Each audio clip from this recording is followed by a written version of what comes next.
"Shall you do what I say from now?" said the cowboy after saving the Apache girl.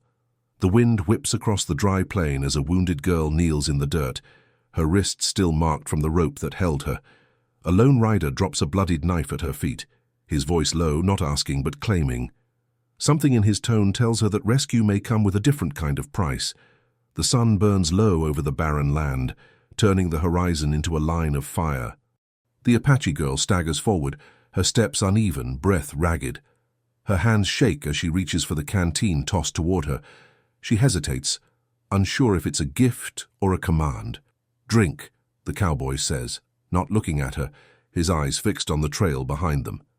His coat is torn, dust caked into every fold, yet his movements carry the steady calm of someone used to walking away from trouble after causing it. She lifts the canteen slowly. The metal is still warm from his saddle. For a brief moment, as water touches her cracked lips, it feels like mercy. Then, far off, a horse screams. The cowboy's hand drops to the iron at his hip. His jaw tightens. "They're coming!" His voice isn't loud, but it cuts through the silence like a blade. She flinches, water dripping from her chin, eyes darting to the ridge where riders might appear at any second. The faint tremor of hoofbeats begins to pulse through the ground like a second heartbeat. He steps closer, placing himself between her and the open desert. "Stay behind me." It isn't protection, it's command. She doesn't answer. Her chest rises and falls too fast, but she shifts, just enough, her bare feet scraping dry earth as she positions herself in his shadow. For a moment, nothing moves except the dust twisting around their boots. A single paper scrap flutters from the cowboy's coat, caught by the wind. She sees a seal stamped in red, a government mark. Her throat tightens. Whatever he carries is dangerous enough to draw blood, and she realizes with a shiver that saving her might not have been an act of kindness at all. It might have been strategy.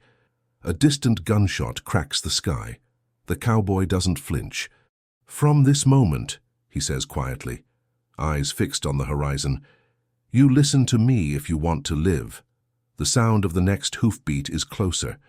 The girl keeps her eyes on the horizon, where the dust cloud grows thicker. Each distant hoofbeat lands like a warning.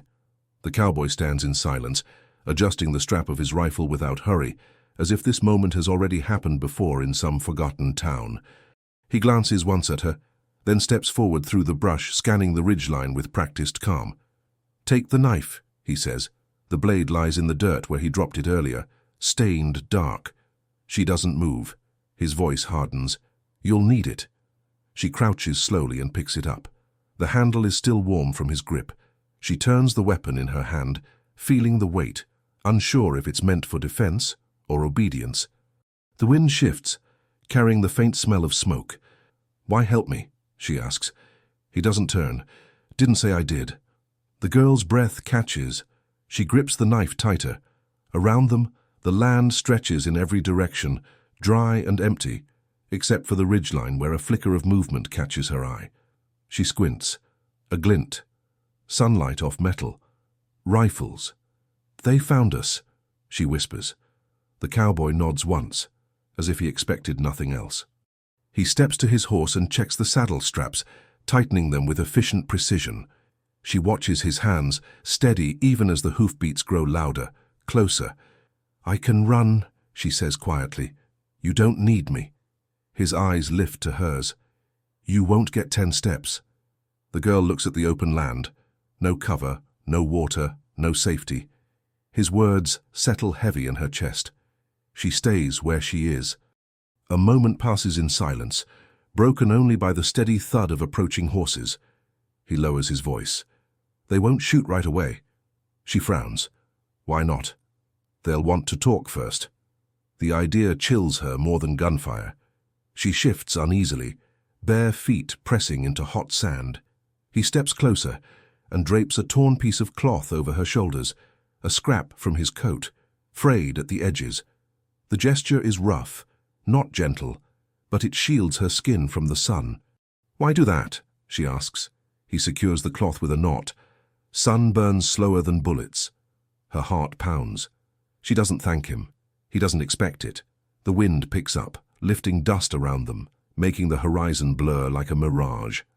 Through the haze, shapes begin to form, riders, maybe 4, maybe 5, their outlines distorted by heat. The cowboy reaches into his coat again. His fingers brush that sealed paper she saw earlier. She notices the way his jaw tightens whenever he touches it. She realizes the riders coming are not just after her. They are after whatever he carries. "You got a name?" she asks. He ignores the question. "When they speak, you say nothing. And if they take me—" He checks the chamber of his rifle. "They won't." "How do you know?" He looks at her finally, eyes cold. "Because I won't let them." There is no kindness in the words, only certainty. The kind of certainty that comes from a man who has decided what happens next and will not be moved from it. She swallows, unsure if his protection is safety or just another kind of cage. The hoofbeats are louder now. A flicker of silver dust trails behind the approaching riders. She hears the jingle of tack, the low murmur of men's voices carried by the wind. The cowboy steps forward, rifle lowered but ready, his presence rooted in the earth like an old tree that refuses to fall. He speaks without looking back. "Stay behind my left side." She moves slowly, positioning herself in his shadow once more. The heat shimmers. The riders draw nearer, shapes taking form, wide hats, rifles slung across saddles, long coats that flap in the wind like dark wings. One rider breaks ahead of the others, spurring his horse forward with a harsh kick. A plume of dust follows him. He raises a hand in greeting or warning.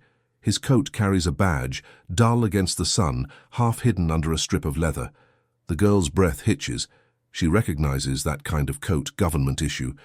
The lead rider lifts something high into the air, not a gun, a folded sheet of paper, sealed with the same red mark the cowboy carries. The cowboy's grip tightens on his rifle. The riders begin to slow.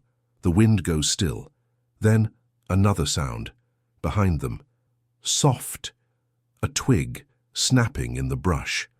The girl turns sharply at the sound, knife clenched in her fist. The cowboy doesn't move his head, but his fingers adjust slightly on the rifle stock.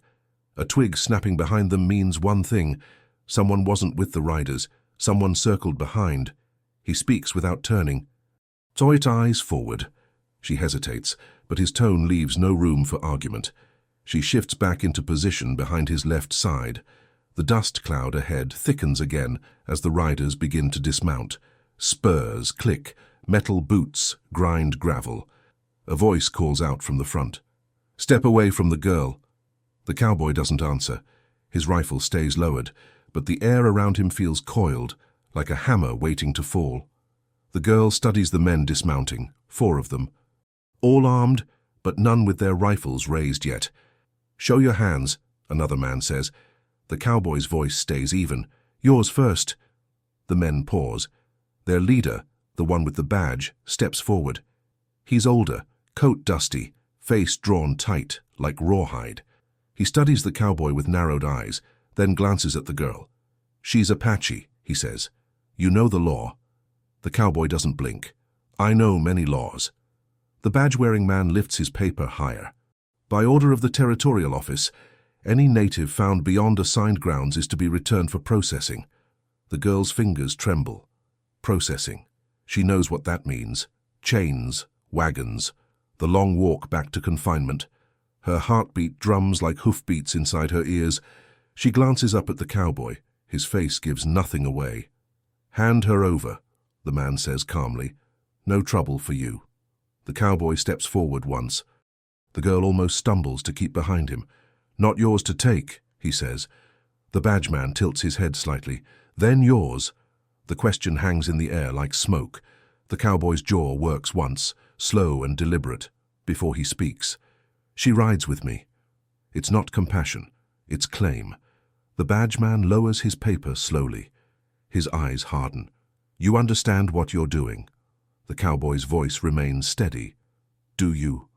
A tense silence stretches between them. The girl feels the earth beneath her feet, hot and trembling with tension. The riders exchange looks. Hands brush against holsters. The man with the badge steps closer. "We tracked blood," he says. "Found signs of struggle by the river. That girl wasn't freed, she was taken." The girl's breath catches. The cowboy finally lifts his rifle, not aiming, just resting it across his chest like a warning laid gently on the table before the drawer. "Taken," he repeats slowly. "By whom?"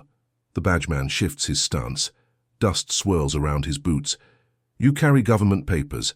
The seal matches our dispatch.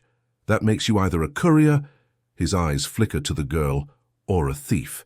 The girl glances at the cowboy's coat pocket, the sealed paper. She realizes now, whatever those papers were meant for, they were not meant to involve her. He saved her, but not out of mercy, out of necessity. Her voice comes out low. "What's in the paper?" The cowboy doesn't answer. The badgeman gives a thin smile. "Let's see it." The cowboy stays still. Behind them, from the brush, a faint metallic click answers before he can speak. Another rifle, behind their backs. The girl freezes. The cowboy's fingers tense just slightly on the rifle stock. He hears it too. The riders in front haven't noticed yet, their eyes fixed only on him. The badgeman takes another step forward. "Last chance. Hand her over and walk away." The cowboy's voice is quiet, steady, like a man reciting a line already carved in stone. She stays. The wind rises, lifting the dust around them. From the brush behind, another sound. A boot scraping against rock. The badgeman's gaze flickers past the cowboy's shoulder. Someone else is already behind them. The cowboy doesn't turn. He waits. The silence behind them grows heavier, pressing against the back of their necks like a held breath.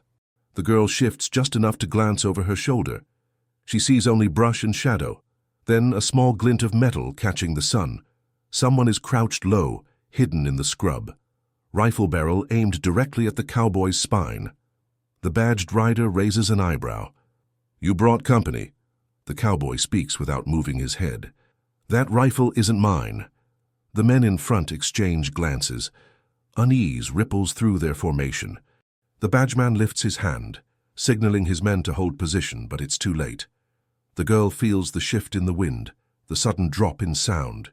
Even the horses stop breathing for a moment. The unseen gunman behind them speaks. The voice is calm, cold, almost polite. "Step aside and leave the girl." The cowboy doesn't blink. "You'll have to take her." The brush shifts. A figure begins to rise slowly, rifle steady. Dust slides down from the branches like falling ash. The girl's fingers tighten around her knife. Her pulse races. She feels trapped between two fires, men in front with legal authority, and a shadow behind with deadly intent. The badgeman lowers his paper. "You two ain't together?" The cowboy answers flatly. "Never seen him." The badgeman shifts his stance. "Then this just got complicated." The hidden gunman steps fully into view. His coat is torn. A strip of cloth covers his lower face. He walks with a slight limp, but the rifle remains rock steady in his hands. His eyes, sharp and unreadable, flick from the cowboy to the girl. "She goes back," he says. The cowboy's voice is low. "Back where?" The gunman tilts his head, watching the girl. "Where she belongs." The girl steps closer to the cowboy without thinking. He doesn't look at her, but she senses his approval in the way he shifts his stance, placing himself more firmly between her and the gunman. The badgeman lifts his paper again, voice growing tense. "By law, she returns to assigned land. No exceptions." The hidden gunman laughs softly. "Law didn't bring her out. Law won't bring her back." The badgeman frowns. "Then what are you?" The gunman's voice is calm. "Correction." The word hits like a stone dropped in water. The cowboy speaks slowly. "You track runaways." The gunman's gaze does not shift. "Only one." The girl stiffens. She understands now. He isn't hunting all. He is hunting her. The badgeman looks between them. "This girl's marked?" The gunman nods once. The cowboy shifts his rifle slightly. "Marked how?" No answer. The girl's heart pounds. She touches her wrist unconsciously. The rope burns still raw against her skin. Something itches beneath the surface. She looks down. The faintest trace of red ink stains the skin beneath the rope burn. She hadn't noticed it before. A symbol, half faded. The gunman raises his rifle a fraction. "Step aside." The cowboy doesn't move. The badge man holds up a hand. If she's marked by the office, we process her. The gunman cuts him off. She won't reach your office. The air feels thin now, too thin to breathe. The cowboy speaks calmly. Why? The gunman's voice stays flat. Orders. The girl steps back, fear coiling in her stomach. Not processed. Eliminated. The badge man's eyes narrow. He looks at the paper in his hand, then at the seal barely visible in the cowboy's coat.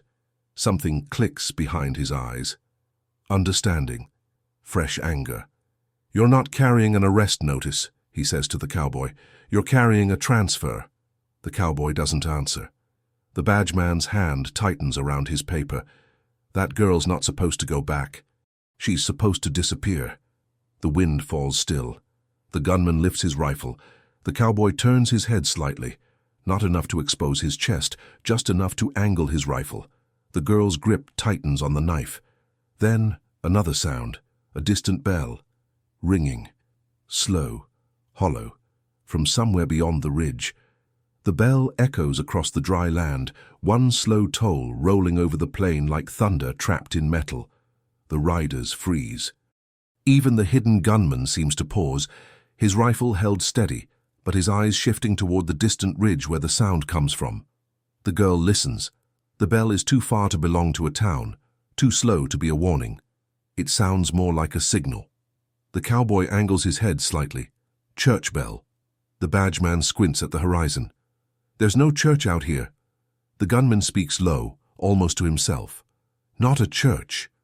The girl looks at him. Then what? The gunman's eyes flick to her wrist. Ledger camp.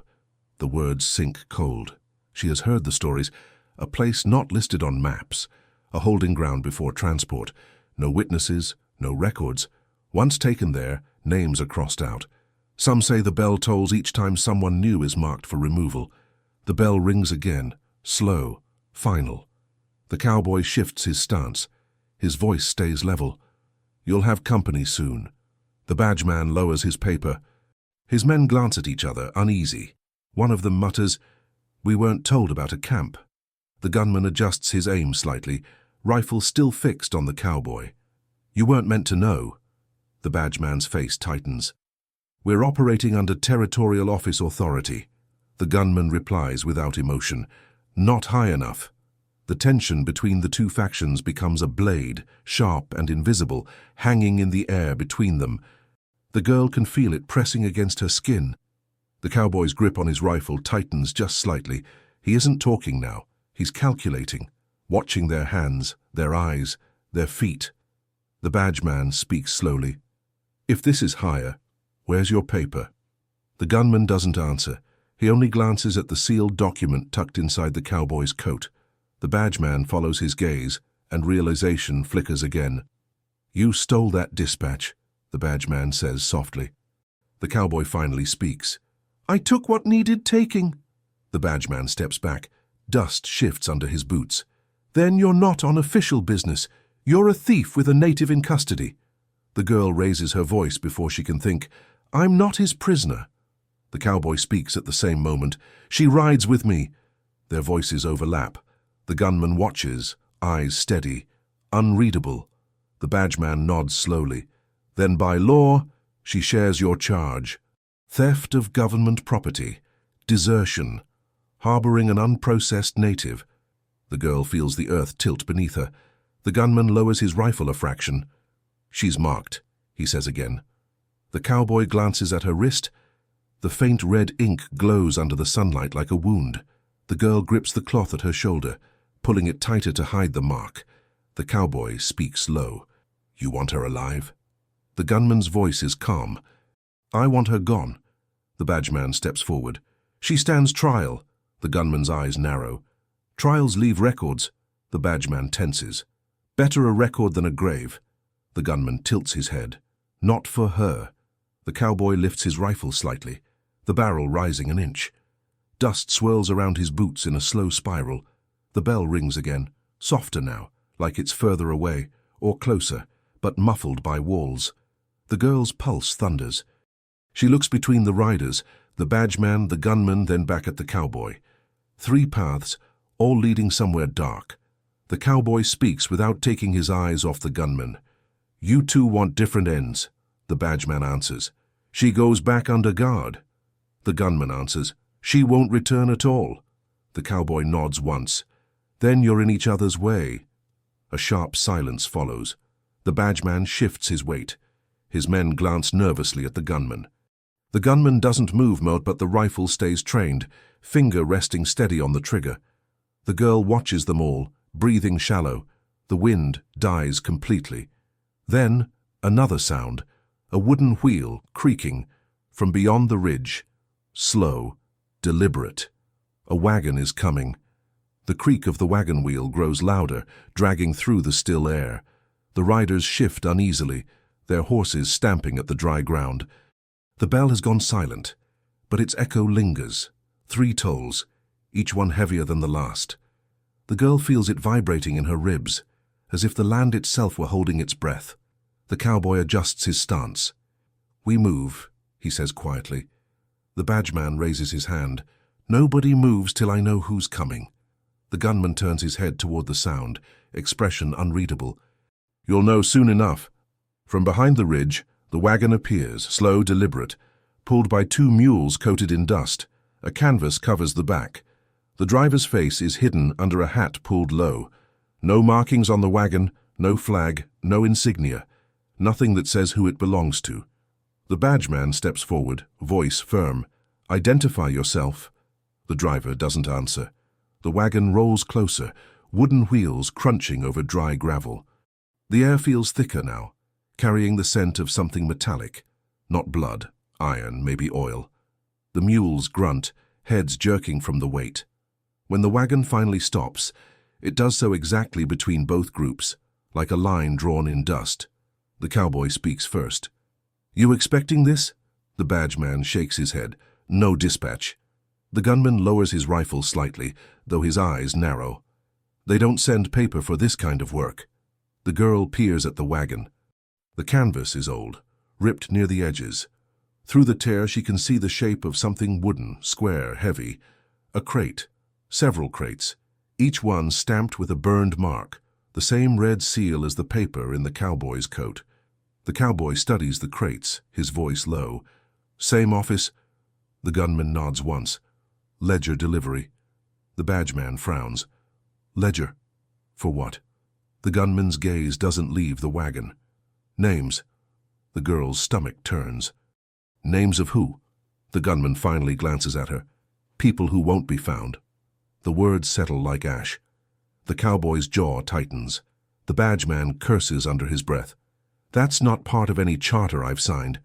The gunman's voice stays even. "You signed enough to look the other way." The badgeman grips his rifle. "You watch your tongue." "Or what?" the gunman asks softly. "You'll file a report." The wind picks up. Dust whirls around their boots. The cowboy steps forward, his rifle still lowered but ready. "You want that wagon?" The gunman nods once. The cowboy's eyes narrow. "What's inside it?" The gunman doesn't answer. Instead, he whistles sharply. The driver stiffens, climbs down, and walks to the back of the wagon. He pulls the canvas aside, revealing the crates, each one sealed with metal clasps and ropes.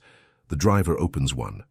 Inside are stacks of documents, bound with string, labels written in small, neat handwriting.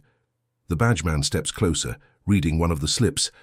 Identification records, tribal lists. The gunman's voice is quiet. "And those who helped them." The cowboy stares at the papers, including couriers. The badgeman looks sharply at him. "That's you." The cowboy doesn't deny it. The gunman finally lifts his rifle again, aimed square at the cowboy's chest. "That seal doesn't belong to you. Hand it over."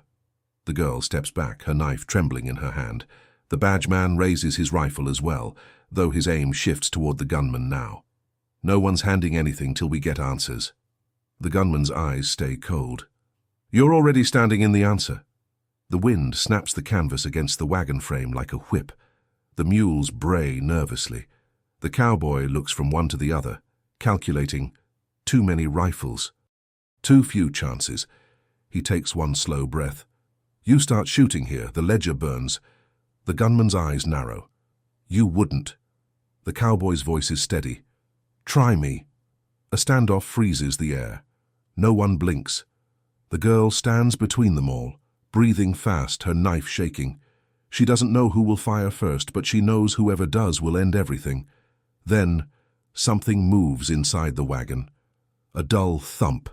Then another. Not papers, not crates. Something locked beneath them.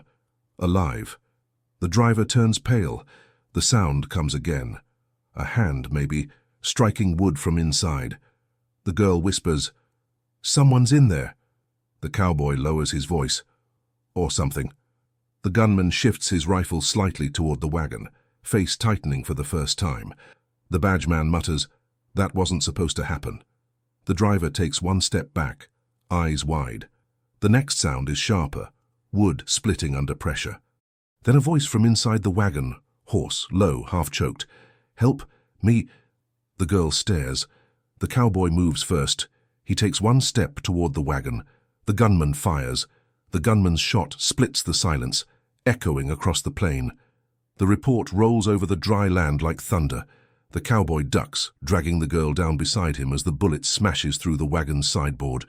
The driver yells and dives into the dust. Horses rear, panicked, metal jangling. "Stay down," the cowboy says. She drops flat, clutching the knife to her chest. Splinters rain down. The badgeman and his men scatter behind their mounts, shouting.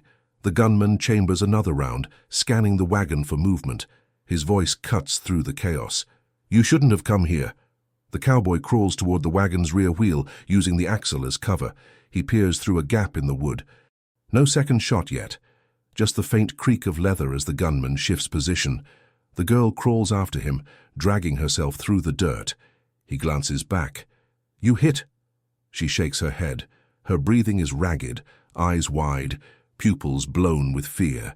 He motions for her to stay low. The badgeman yells again, "Hold your fire! Stand down!" No one listens. One of his men fires toward the ridge. The shot cracks stone. The gunman fires back, clean, precise. The bullet knocks a hat clean off one of the riders and buries itself in a crate. Dust fills the air. The cowboy reaches up, grabs the wagon canvas, and tears it open. Inside, the crate with the voice is still shaking. He pulls the lid off. A pair of eyes blink up through the gloom, sunken, wild, desperate. A man bound, muzzle over his mouth, rope cutting his wrists. The girl gasps. They locked him in. The cowboy pulls his knife and cuts the rope. The man coughs, choking on dust and spit. He grabs the cowboy's sleeve with shaking fingers. "Ledger camp," he rasps. "They're killing the lists." Another shot slams into the wagon. The man flinches and drops flat again.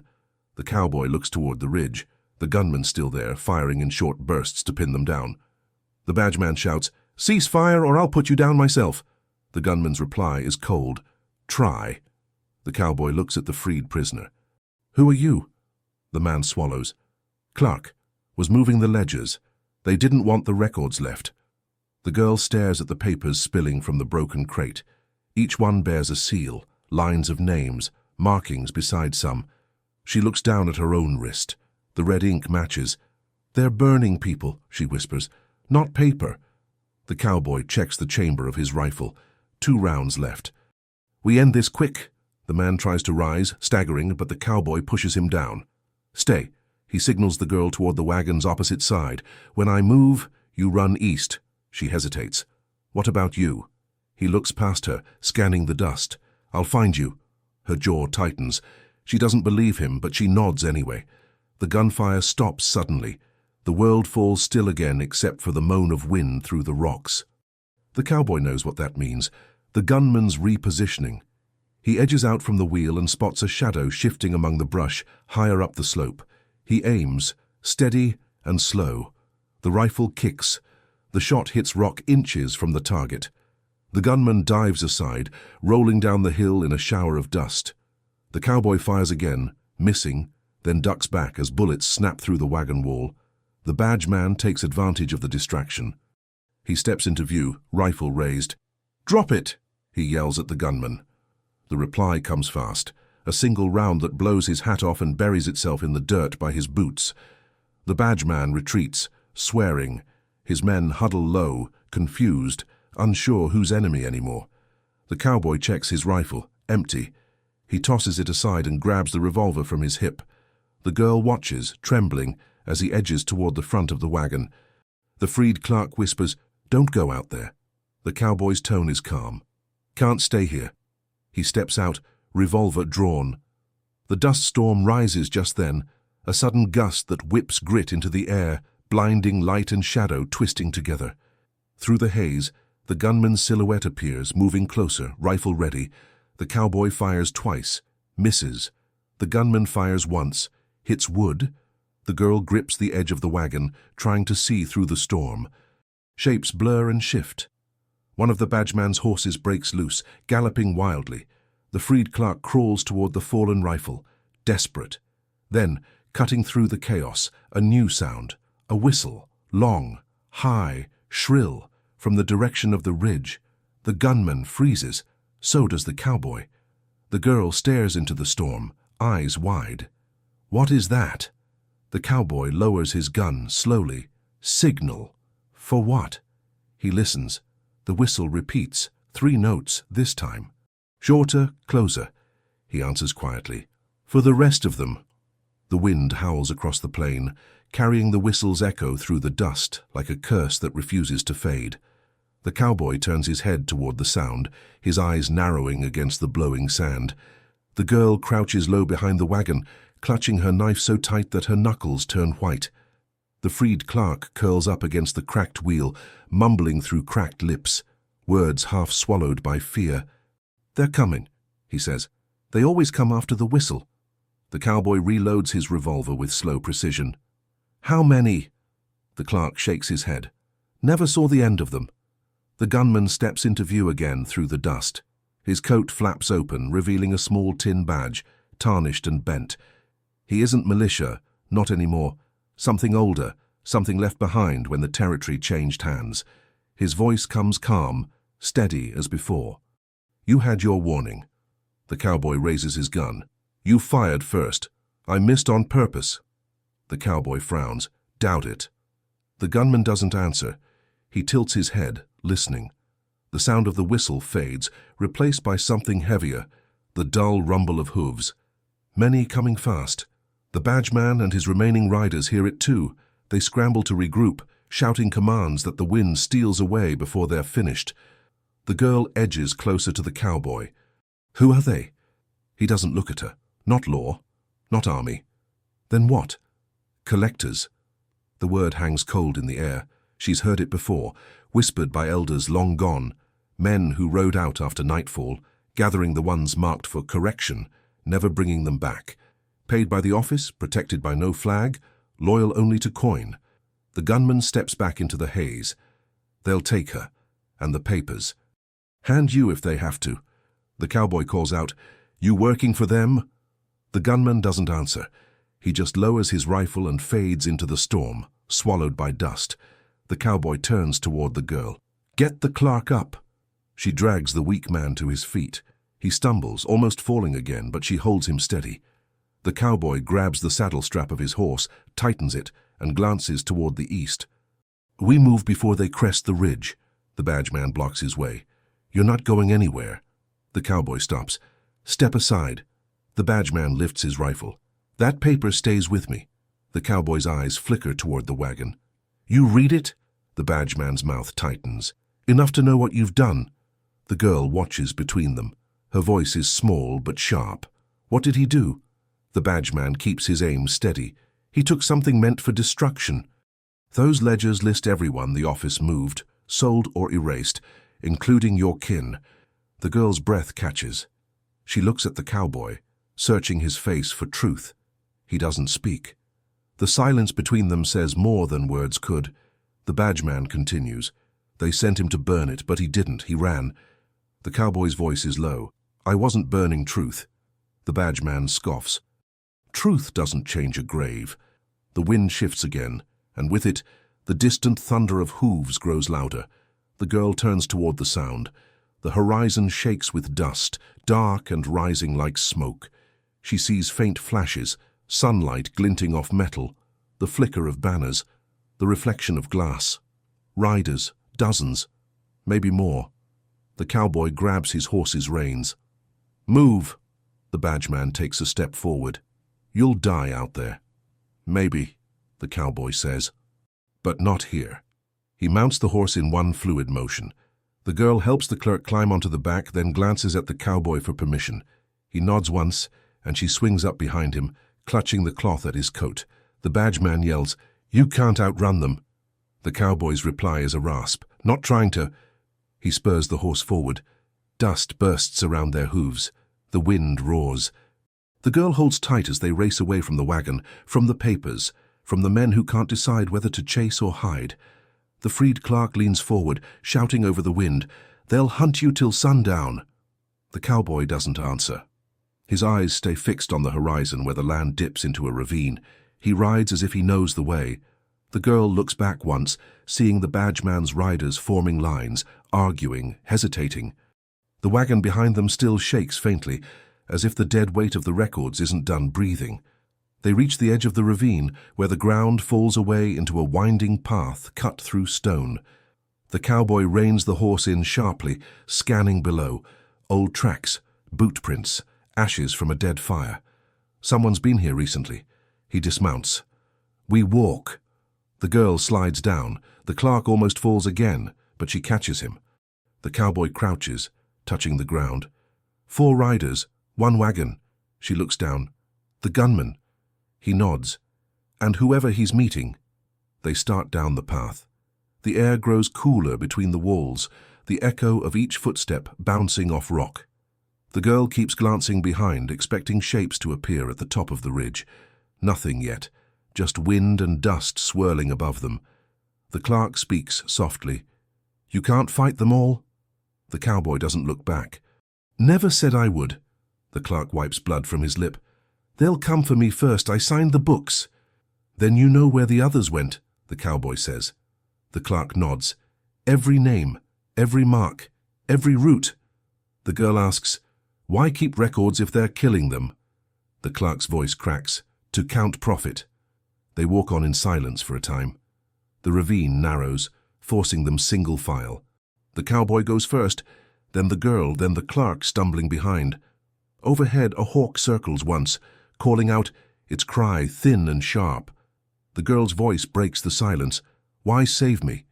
The cowboy doesn't answer at first. The wind fills the space where his words might go.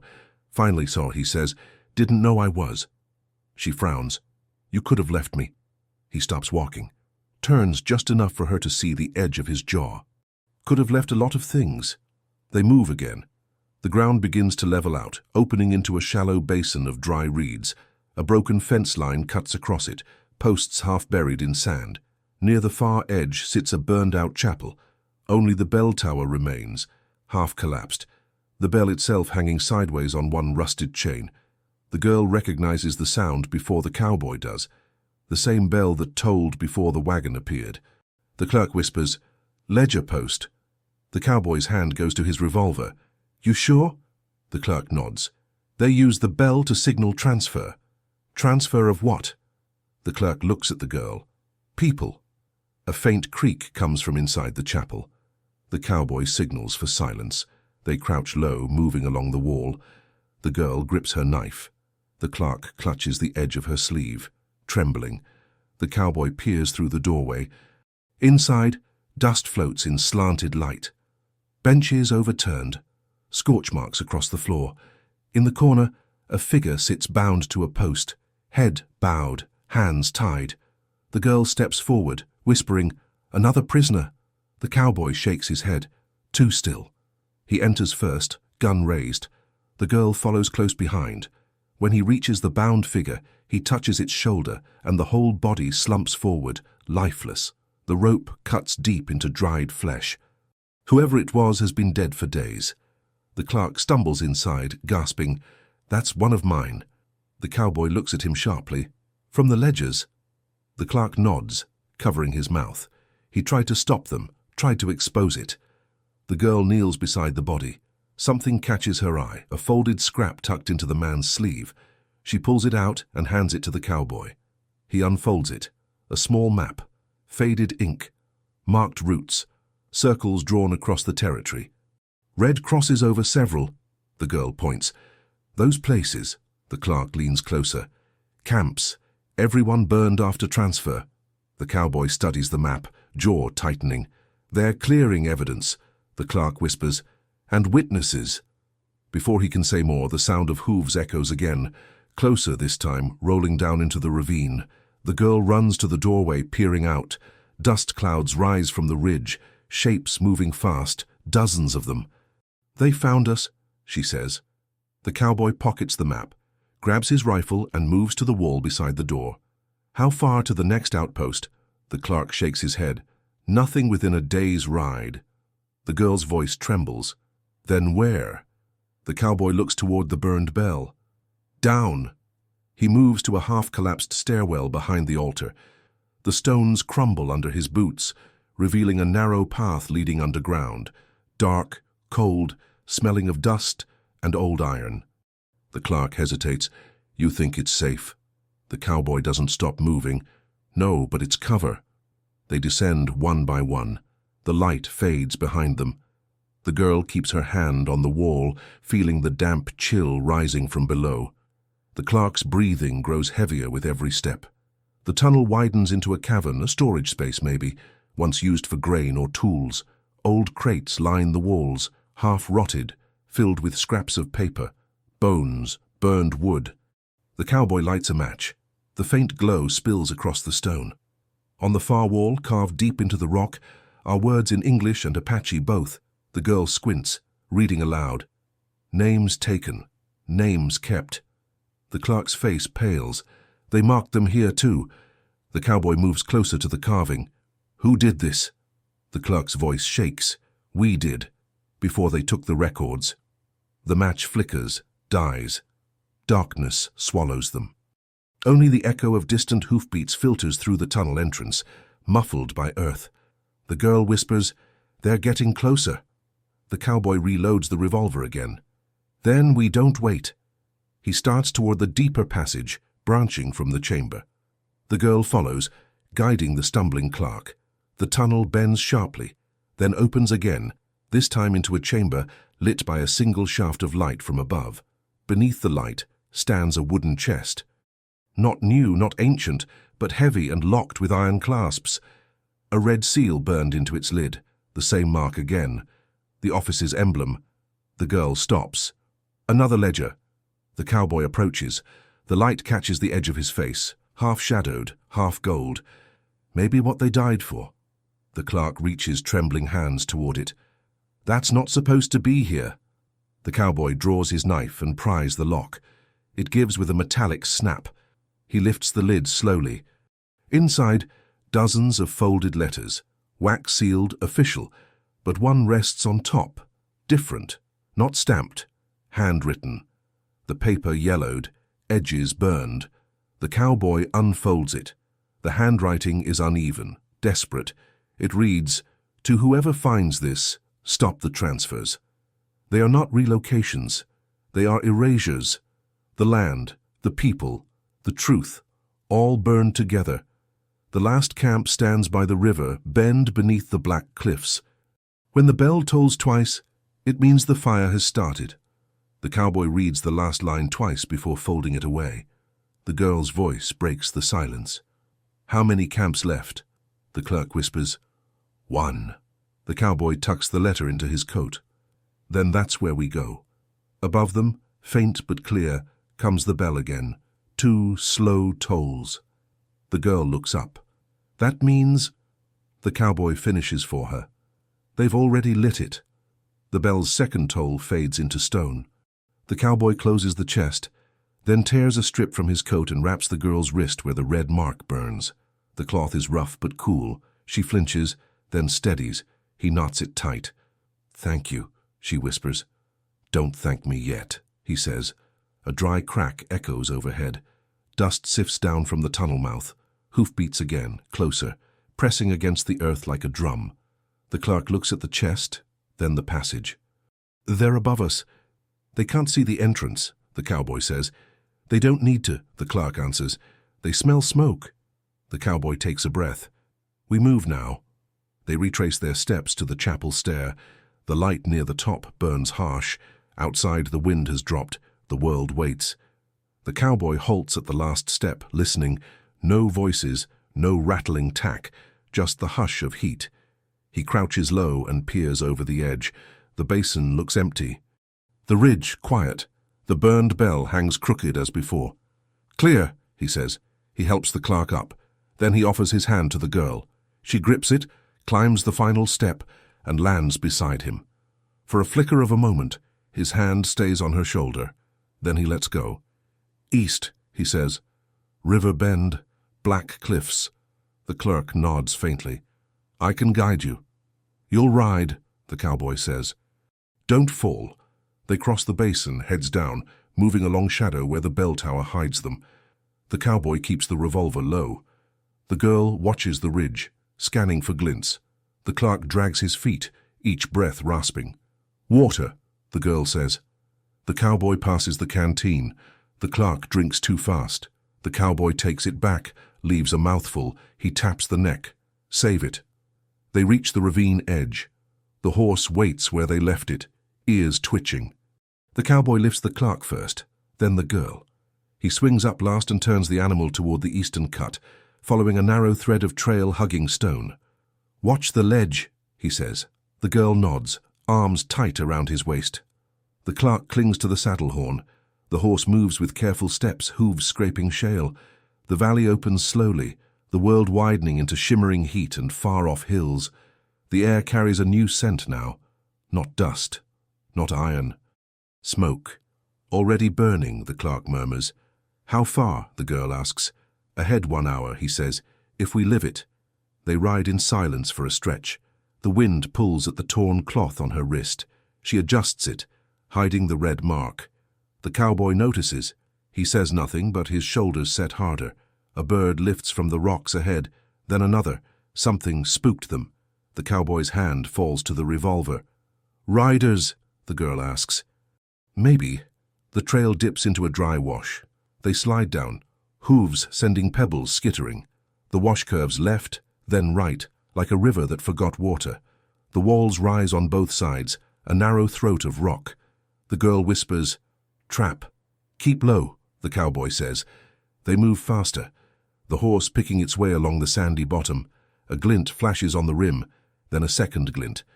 The cowboy yanks the reins and drives the horse beneath an overhang, just as a shot slaps into the wall above them. Stone chips rain down. The clerk cries out, ducking. The girl presses close, heart pounding. Another shot cracks. The cowboy pushes the horse deeper under the shelf of rock, then draws the revolver. "Where?" she asks. "High right.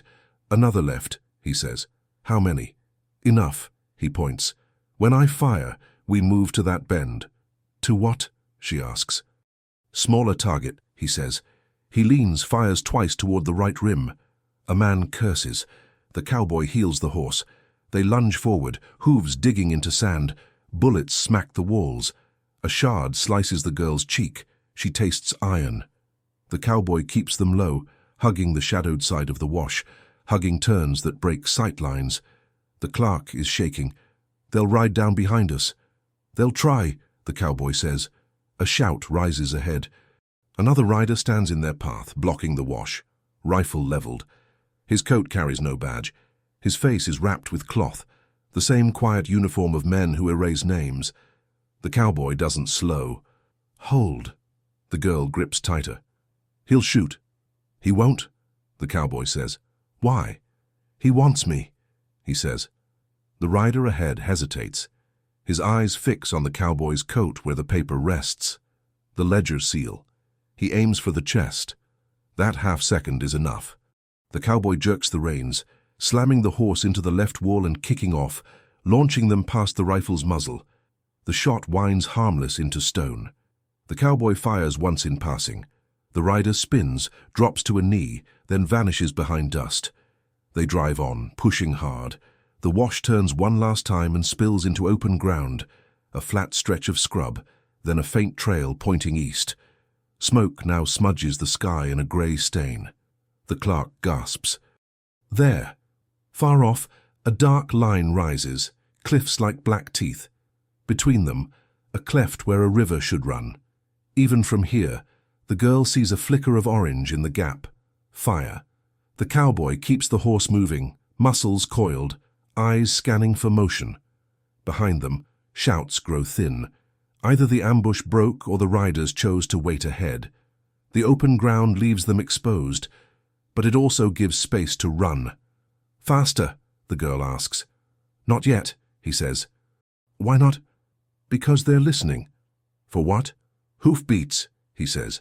He turns the horse off the trail and onto rock, where hooves sound dull. They weave through scrub, stepping from stone to stone. The girl glances back, searching for shapes in the dust. Nothing moves except the wind. "Smart," the clerk says.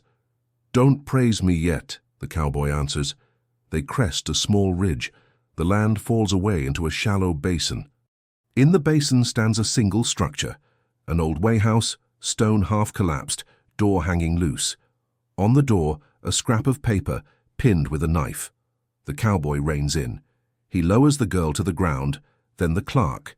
He dismounts and walks to the door, revolver ready.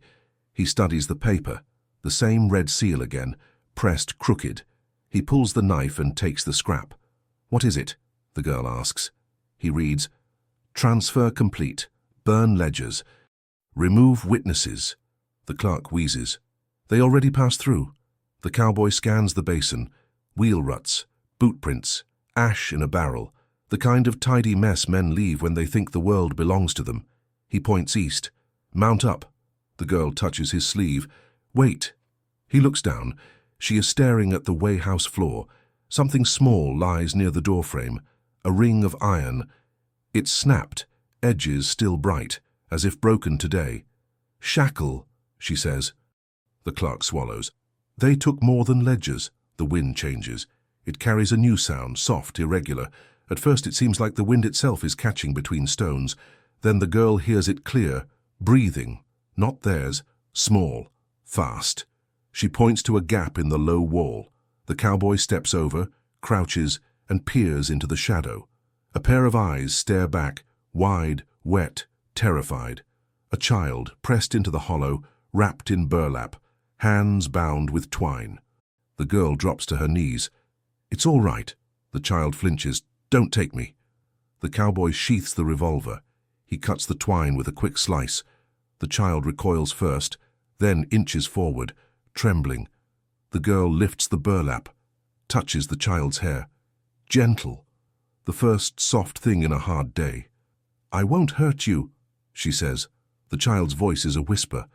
"They said I'd burn." "Not with us," the girl says. The cowboy pours a cup of water and passes it. Small sips. The child drinks, hands shaking. The clerk looks toward the cliffs, jaw tight. They left her as bait. The cowboy nods once. "And to slow us." "Will you leave me?" the child asks. "No," the girl says. "Then they'll find you," the child whispers. The cowboy stands, scanning the horizon. Smoke thickens above the black cliffs, drifting like a banner. He sets the child on the horse, behind the clerk. He checks the girth strap, tightens it once more. His hand lingers on the child's shoulder. "You stay low," he says. The child nods. The girl climbs up behind them. The cowboy takes the lead rope and turns east again. The air grows hotter with each step, the smoke stinging eyes and throat.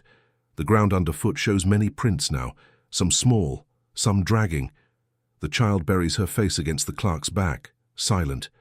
"Almost there," the girl says softly. "Don't promise," the cowboy answers.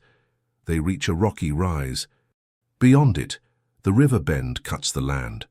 The water runs thin and brown under the black cliffs. Along the bank stretch low huts and canvas frames, all aflame. Fire eats roof and rope. Figures move among the smoke, men with rifles, men with ledgers. The bell hangs from a frame above the river, swaying in heat. It does not ring. It doesn't need to. The girl presses a hand to her mouth. The child starts to cry without sound.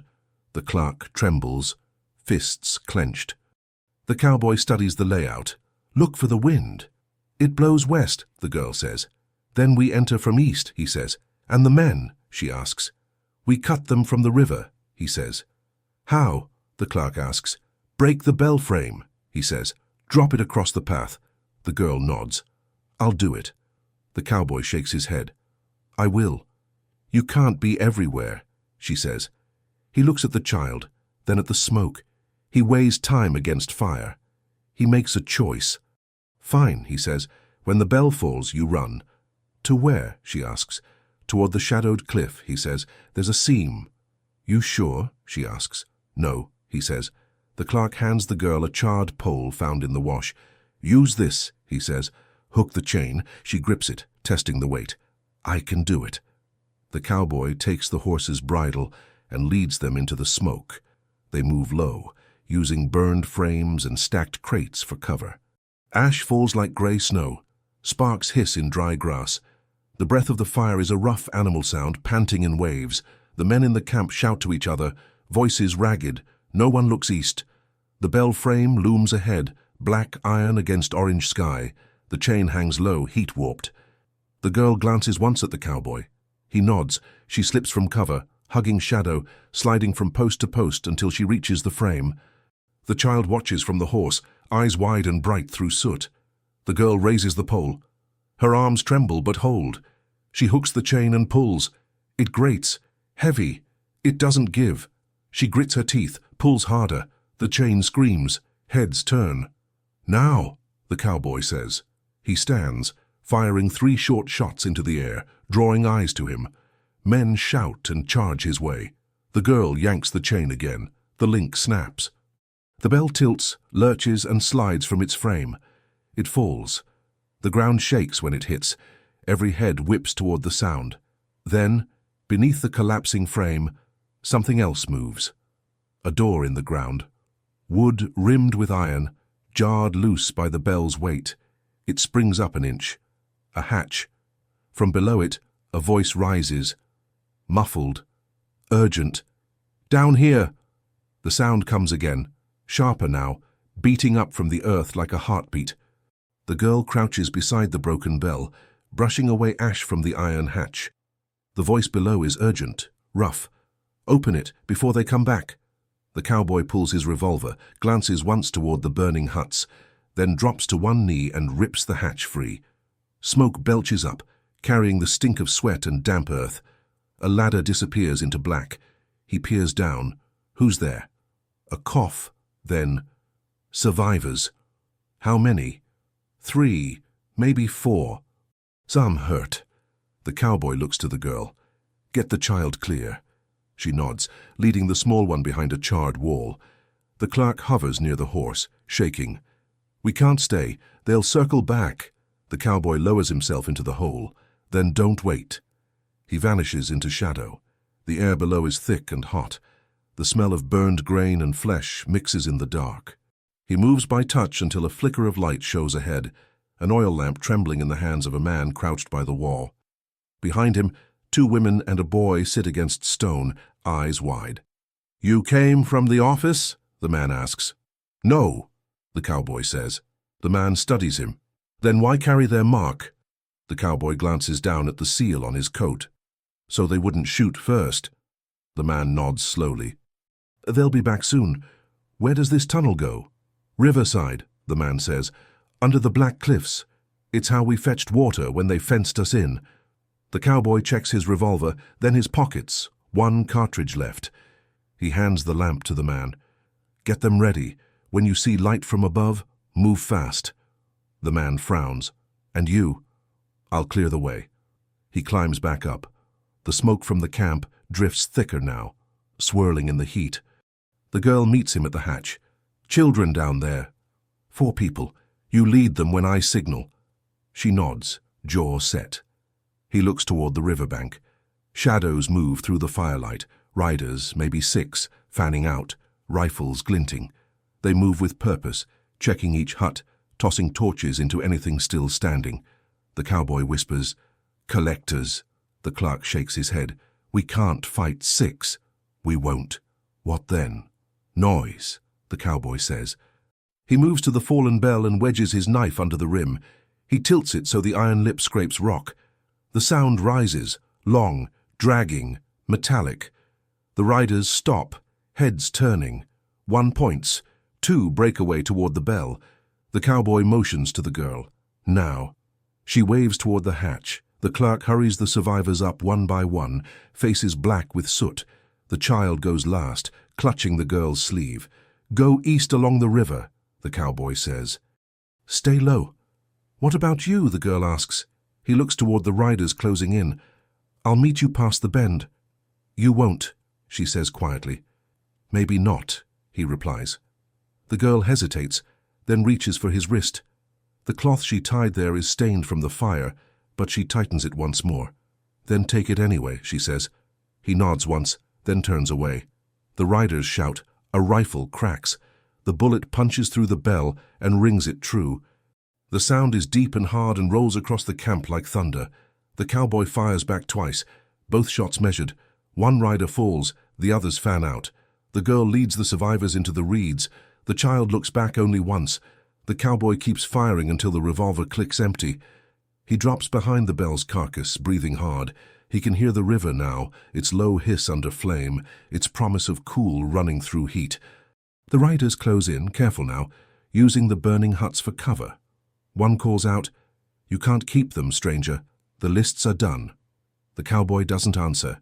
He checks the ground, ash, splinters, shards of metal. He finds the broken shackle, slips it into his pocket. A keepsake or proof, he doesn't know. A shape moves to his left.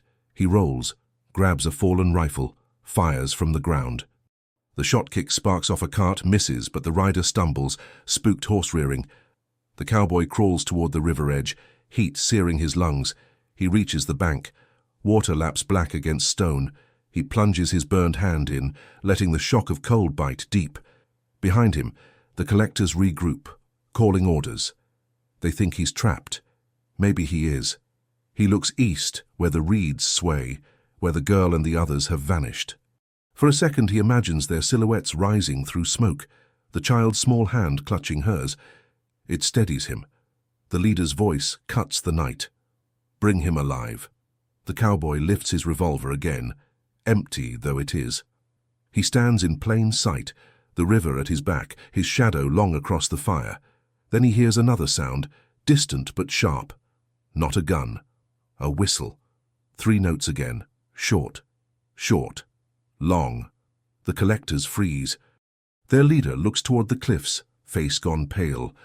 "They called them early," he mutters. From the cliffs above, lights appear, lanterns moving in lines, one after another, descending the slopes, scores of them, maybe 100. The cowboy stares up. The girl's voice drifts faintly from the reeds. "What is it?" He doesn't turn. "More," he says. The riders near the fire raise their rifles, backing away from the river. The lanterns keep coming, bobbing like fireflies turned to soldiers. The cowboy holsters the revolver and looks once more toward the east. "Run," he whispers. The first volley of shots cracks from the ridge. The fire at the river explodes. The night shatters into gunfire. Rifles flash across the cliffs, lighting the smoke in pulses of white. Bullets tear through canvas and fire, snapping sparks into the air. The cowboy dives for the ground, rolling behind a water trough just as one slug rips through the space where his head was. The air is a roar of wind and iron. Down by the reeds, the girl huddles the child and the clerk close. "Stay low," she whispers. The ground trembles under the storm of shots. One of the survivors screams, silenced almost instantly by another crack. The girl presses her palm against the child's ear. "Don't listen." She peeks over the reeds. The collectors scatter, confused, their ranks splitting between firelight and shadow. The attackers from the ridge are many, lanterns swinging as they descend. They move fast, deliberate. She can't tell who they fight for, only that the air fills with their voices, cold and practiced. The cowboy reloads the rifle he took, breath steady despite the heat. He sights on one rider trying to rally men near the bell's carcass and fires. The man drops. Another rushes to drag him clear. The cowboy fires again, empties the weapon, and slides deeper into the smoke. He doesn't run. He angles toward the river, toward the girl. Flames roll closer. Heat licks his face. A burning beam falls and pins the sleeve of his coat. He rips free, losing fabric, the seal with it. The red paper flutters up in the heat and burns mid-air. For a heartbeat, he watches it curl, blacken, vanish, the last trace of his false protection gone. He pushes on. The smell of scorched oil and wet clay thickens as he nears the riverbank. He spots the reeds shifting and calls low, "Here!" The girl rises. They're coming from both sides.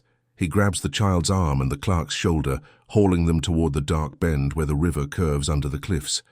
"Stay behind me," he says. "Who are they?" she asks. He doesn't look back. "Same ones that built the camps." The clerk gasps, stumbling. "I know them. Office guard. They're cleaning their trail." "Then we give them something to trip over," the cowboy says. A flash of light streaks the sky, an incendiary shell. It lands near the bell and bursts, scattering flame in every direction. The bell rings once, as if mocking them. The girl ducks, dragging the child under her arms. The cowboy shields them as burning shreds fall around them, hissing in the mud. They reach the edge where the river narrows. The cliffs rise sheer above. Water runs shallow, cold around their boots. Smoke drifts down, turning the surface black.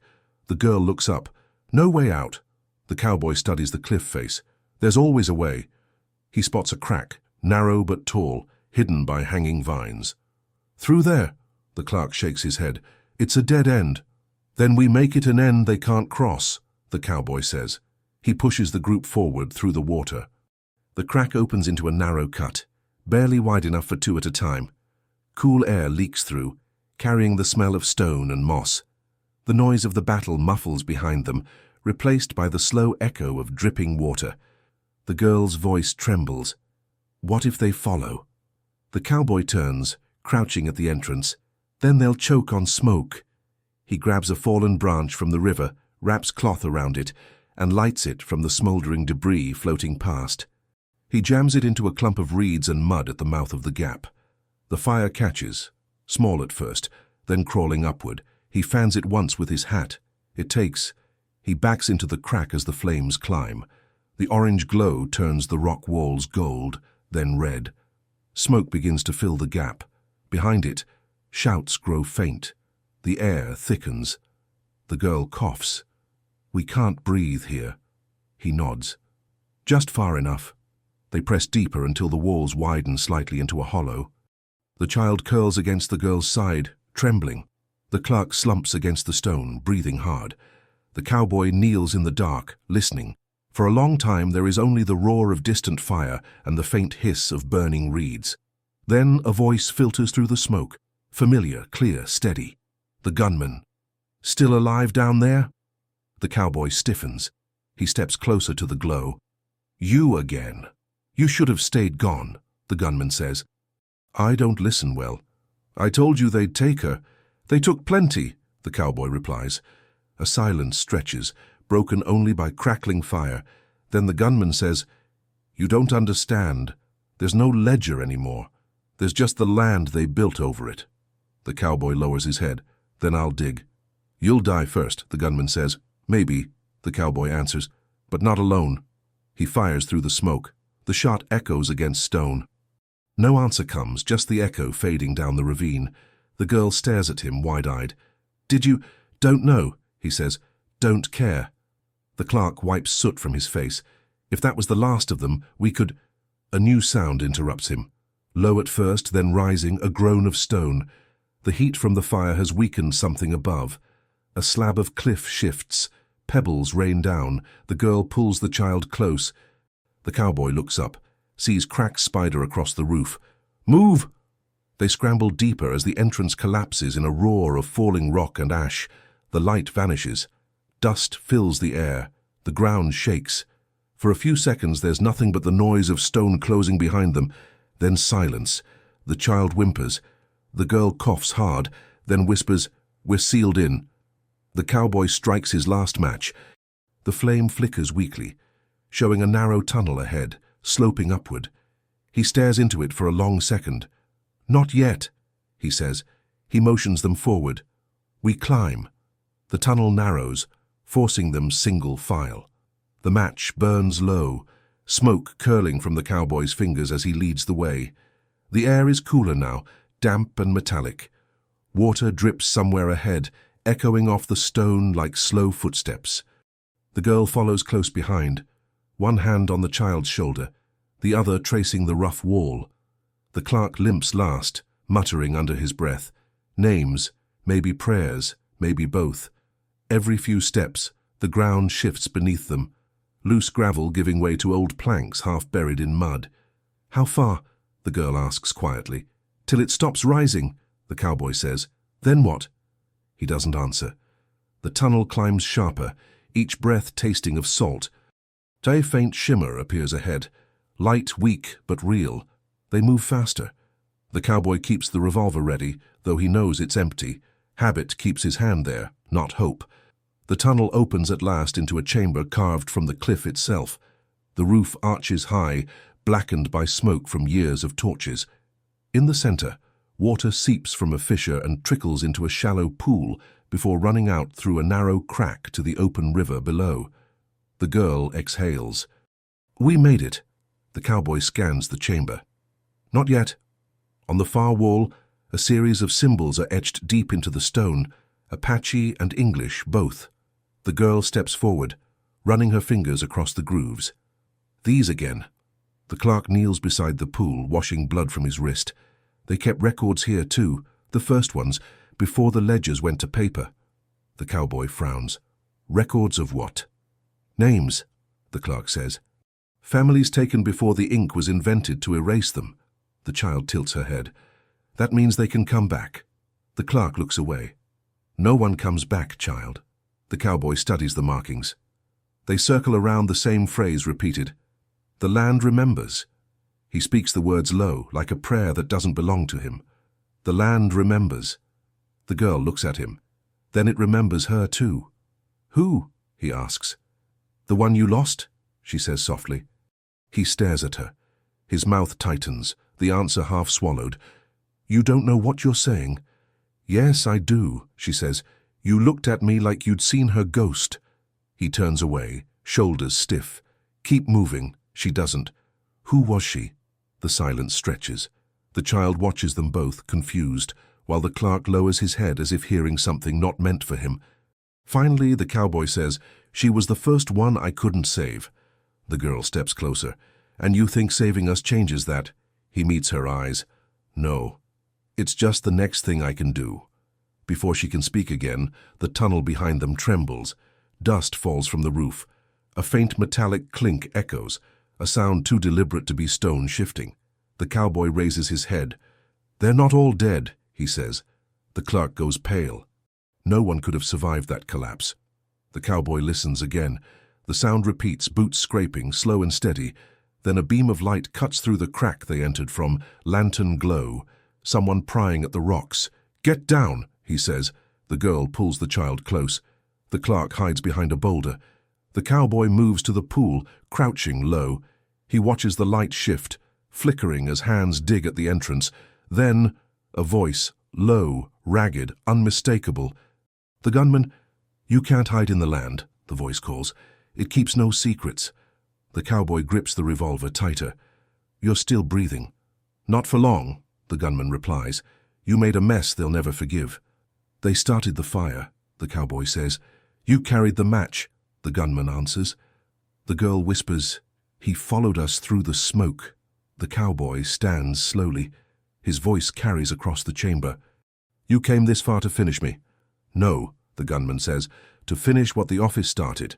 He pushes through the crack, one shoulder scraped raw, coat torn, eyes wild from smoke and dust. The light behind him throws his shadow long and sharp against the wall, like a spectre pulled from flame.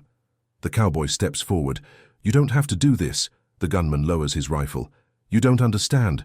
This isn't vengeance. It's maintenance." The girl frowns. "Maintenance." The gunman nods once. "Every story they burn, someone has to clean the ashes. That's me." The cowboy's voice drops low. "Not today." They face each other in the dim light, silhouettes against the carved wall. The pool reflects them both, doubled and distorted. Between them, the symbols shimmer faintly. The land remembers. The gunman raises his rifle. The cowboy lifts his revolver, though both know it's empty. The girl whispers, "Don't." The gunman fires first. The bullet strikes the stone beside the cowboy's head, shattering rock. He doesn't flinch. He steps forward slowly until the distance between them is close enough to see the tremor in the gunman's hands. "You're out," the cowboy says. The gunman exhales. "So are you." For a heartbeat, they both stand there, weapons raised, two ghosts trapped in the same story. Then the girl moves. She grabs a shard of broken stone from the floor and hurls it. It hits the gunman's shoulder. He staggers, firing wild. The shot ricochets off the ceiling, sparking. The cowboy lunges, slamming him against the wall. The rifle clatters away, splashing into the pool. They grapple, fists striking, boots scraping stone. The gunman swings a knife from his belt, cutting across the cowboy's arm. The cowboy grunts, grabs his wrist, and twists hard until the blade drops. The gunman gasps, stumbling backward toward the water. His heel catches the edge. The cowboy doesn't stop him. The man falls, crashing into the pool. The water surges up, dark and cold. For a long second, nothing moves. Then bubbles rise. The cowboy waits. The girl holds the child tighter. The clerk presses his back to the wall, muttering prayers again. The bubbles stop. The cowboy lowers his head. "It's done." The girl asks softly, "You sure?" He looks at the still water. "No." He turns toward the others. "We go, before the river changes its mind." They climb the slope leading out of the chamber, where pale light glows ahead, the faint hint of dawn breaking through a seam in the cliff. The air smells of wet ash and new wind. Behind them, the pool ripples once, faintly, as if something below has exhaled. The first light of dawn filters through the crack above them, painting the chamber in grey-blue. The cowboy pauses halfway up the slope, watching the thin beams spread over the girl's face, the child pressed to her side, and the clerk limping behind. The river outside murmurs faintly, a sound too calm for what still lingers below. They climb into open air. The land beyond the cliff looks different now, blackened from fire yet quiet, as though the night itself had exhaled and left only the bones of smoke behind. The horizon blushes faintly with sunrise. A new day, or what's left of one. The girl kneels, pulling the child into her arms. The clerk collapses on a rock, coughing up soot. The cowboy scans the valley. No movement, no riders. Just the hollow silence after violence, the kind that feels like a held breath that never quite releases. "They won't stop," the clerk says. His voice trembles with exhaustion and certainty. "They'll send others. Always do." The cowboy looks toward the smoldering camp. "Then we keep ahead of them." "Where?" the girl asks. "There's nowhere left to go." He doesn't answer. Instead, he walks toward the edge, where the ground drops into a field of scorched grass. From there, he can see the path of the river winding out into open desert, thin, fragile, like a scar that refuses to heal. The girl joins him. "You could leave," she says quietly. "Go east, find another border." "Borders change," he says. "The men behind them don't. You can't fight all of them." He glances down at the child. "Maybe I don't have to." The child looks up. "Then what will you do?" He kneels, meeting her eyes. "Teach you how not to burn." The wind rises, tugging at the edge of his torn coat. The red seal is gone. Only soot remains where it once was. The mark that once kept him safe, now erased, like the names in those ledgers he tried to save. Behind them, the clerk gathers what's left of the papers salvaged from the tunnel. The ink is smeared, the corners burned. But the words, names, tribes, dates, are still visible. He holds them out. "They'll come for these again," he says. "If you carry them, they'll find you." The cowboy takes the stack, weighs it in his hand. "If I burn them, they'll win." The girl steps closer. "Then hide them." He shakes his head. "No more hiding." He walks to the base of the cliff where the earth is soft from river silt. He digs with his bare hands, the soil dark and wet. He places the papers in the hollow, covers them gently, pressing the earth down flat. When he stands, he leaves no marker, no stone, just the land, the same land that remembers. The clerk watches. "Someday, someone will dig there." "Good," the cowboy says. "Then the names will live twice." The sun climbs higher, turning the ash to glitter. Smoke drifts in soft ribbons across the valley. The girl squints eastward, eyes narrowing. Do you see that? The cowboy follows her gaze. In the distance, far beyond the burned fields, a single figure rides, a small dark silhouette against the rising light. Not chasing, not fleeing, just watching, a hat low over the face. The clerk stiffens. It can't be. The cowboy cuts him off. Don't say it. He watches the rider for a long time. The figure doesn't move closer. Then, slowly, it raises one hand, palm outward, a gesture half greeting, half warning. The morning wind carries a faint whistle. 3 notes again. Short, short, long. The girl grips his arm. He's alive. The cowboy doesn't move. Maybe it's just the echo. The rider turns, then vanishes behind the ridge. The sound fades with him. For a moment, none of them speak. The girl looks at the cowboy's profile. Calm, unreadable, eyes tracing the horizon as though measuring something invisible. What now? She asks. He pulls the bandana from his neck and ties it around the child's wrist, over the faint red mark. Now you run faster than the men with pens. And you? She asks. He slides his rifle strap across his shoulder, tightens it. I stay till the river runs clear. The clerk shakes his head. You can't fight the office alone. The cowboy looks back at him. I'm not fighting the office. I'm fighting forgetting. He turns toward the rising sun. The light catches the scar on his arm, the one from the gunman's knife. It glows like a brand, then fades beneath his sleeve. He starts walking, slow and steady, along the edge of the river, boots sinking into wet earth with every step. The girl calls after him. Will we see you again? He doesn't stop. If you hear the bell ring twice, he says, it means I did my job. The wind shifts. The bell, half buried in ash miles behind them, swings once, groaning on its bent frame. No one touched it, but it rings all the same, low and long, echoing across the scorched plain. The girl closes her eyes. That means... The clerk nods. He's already begun. The child watches the cowboy grow smaller against the dawn, a lone shadow swallowed by light.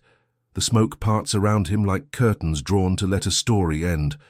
But the sound of hooves returns, distant and steady, not pursuit but continuation. The world hasn't stopped turning. It only waits for the next name to be remembered. The girl stands, takes the child's hand, and begins walking too, eastward, toward the horizon, where the land breathes again and the light touches the edge of hope. Behind them, the cliffs crumble quietly, sealing the tunnels forever. Ahead, the river glints silver under the newborn sun. By midday, the fire has died. The air still carries its scent, wood, iron, and something older beneath it, like memory scorched into dust. The sky above is wide and white, washed clean by heat. The land is quiet again, but it's not peace. It's the silence that follows after something sacred has burned. The girl and the child walk beside the clerk. None of them speak. Their shadows stretch long behind them, thin and wavering on the cracked earth. Every so often the girl glances over her shoulder, half expecting to see a figure on horseback coming through the shimmer. But the horizon stays empty. They follow the river until the water turns clear again, trickling between reeds untouched by fire. The child kneels and cups her hands to drink. The clerk bends too, staring at his reflection, an old man's face he doesn't remember growing into. The girl sits on a fallen log and closes her eyes. For the first time since the bell tolled, she lets herself breathe without listening for footsteps. She whispers, "He won't come back, will he?" The clerk shakes his head. Men like him don't come back. They stay where stories end. The child tilts her head. Then who tells the rest? The girl smiles faintly. We do. From her pocket, she pulls a small folded scrap of paper, the last corner of the ledger she managed to save before they buried the rest. The ink has run, but one name remains visible, half torn by fire. She traces it with her thumb. The child leans closer. Who's that? Someone they tried to forget, she says. Will you remember her? The girl looks at the sky.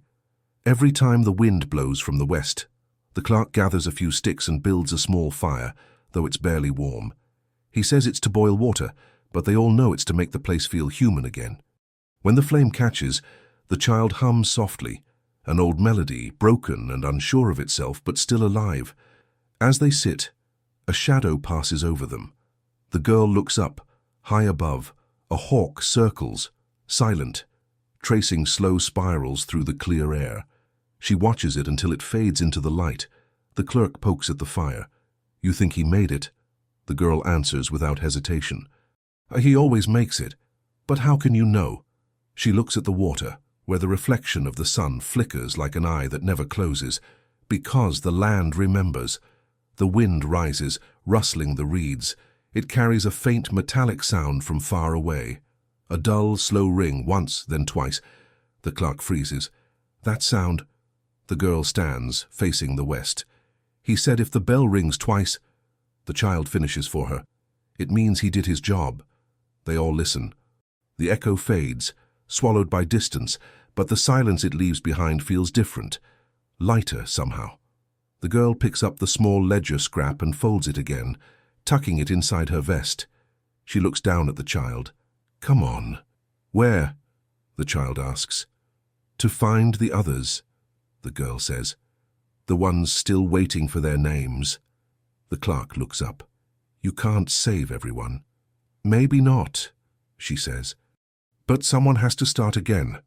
They walk east, following the river as it widens and glimmers under the noon sun. Behind them, the fire dwindles to smoke that rises in thin grey lines, signals to no one, yet visible to everyone who knows how to look. After a while, the girl glances once more toward the west. The cliffs stand black and still, the sky above them blue and merciless.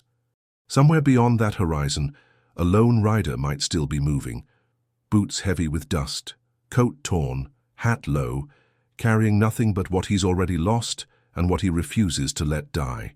She whispers into the wind, "Keep riding." The child looks up at her. "What did you say?" The girl smiles. "Nothing. Just saying goodbye." They keep walking, small figures swallowed by the open land. The river bends, disappearing behind a hill, and with it the last smoke of the camps fades into the sky. The world looks empty again, but not hollow, just waiting. Somewhere far off, maybe only in memory, the sound of a horse's hooves fades into the heartbeat of the earth, and for the first time since the fire, the wind carries no screams, only the whisper of names the land chose to keep. If this story struck a chord with you, don't let it fade into silence. Stories like this aren't just tales, they're echoes of people, places, and truths that were nearly buried. By sharing them, you keep their memory alive. Subscribe and stay with us as we bring more forgotten voices back from the ashes. Each story drawn from the dust, told with the rhythm of the wind and the heartbeat of the land. Every episode is a new reckoning, a reminder that even in ruin, there's always something worth remembering. Hit the like button, share this story, and ring the bell so you never miss what comes next. Somewhere out there, another voice waits to be heard, another truth to be unearthed. Be part of the ones who listen, the ones who remember, the ones who keep the fire from dying. Because the land remembers, and so should we.